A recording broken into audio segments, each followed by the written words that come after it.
बच्चे दो तीन मेरी बेटियां ने, एक मेरा बेटा वे, ਉਹਦੇ ਬੱਚੇ ਨੇ ਤੇ ਤਿੰਨਾਂ ਬੇਟੀਆਂ ਦੇ। इतों गए ने स्वात गड्डी करा के ना, वो कोई लख का किराया करके 5 दिन टूर से गए ने। इतों चले गए ने।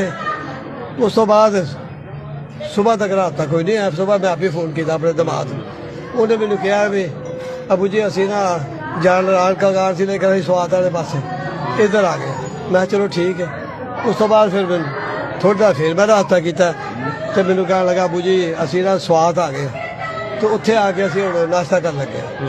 उस तो बाद उन्होंने मैंने फिर रास्ता, फिर मैं ही रास्ता किया तो मैंने कह लगे बस मेरी बेटी छोटी तो दबाद मेरा ताना मार के रोन लग पे। मैं क्या अबू जी साढ़े बच्चे रुड़ गए। मैं अगों कोई मेरी गल इन्नी हुई है, कोई पता लगता हूँ बेटा मेरा, बाकी जेह्ड़े हुण वो पता सानूं कोई नहीं लगता पिया।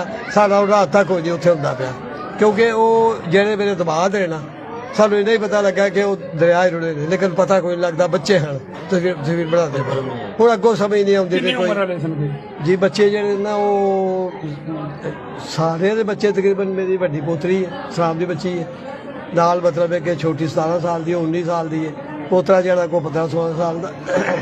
उस तो दूसरे दे बच्चे भी ने हुण मैनूं याद आउंदी भी, लेकिन ये पता लगता भी किन्ने उन्होंने को पता लगता इस बार नहीं इस बार उस तो बाद हफ्ता ही नहीं ना बस इन्हें बच्चे रुड़ गए नाले रोंदे हैं पे बड़े कलांदे हैं। उस तो बाद सारा रास्ता कोई नहीं उन्होंने आया। बेटा बेटा जो चला गया उस वे अब्दुल सलाम सुबह में चल गया। उधरों जेह्ड़े मेरी फौजिया बेटी है उन्होंने चाचे के बेटे भी गड्डी करा के चल गए, उन्होंने सारा रास्ता कोई नहीं होंदा। हुण उत्थे पहुंचे तो फिर पता लगे मेरे साहब असीं तो रुड़ गया, क्योंकि नुकसान सही पता नहीं लगता पाया सानूं।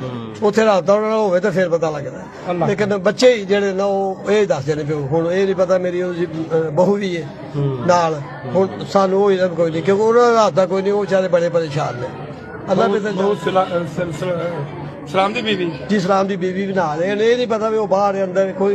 सलाम दे किन्ने बच्चे सन नाल? सलाम दे 2 बेटियां ते 1 बेटा ते बीवी है गए ना। हाँ टूर से गए ने सारे। किसी कंपनी नाल गए ने कि अपनी? नहीं अपनी गड्डी करा के गए। 17 सीटी गड्डी।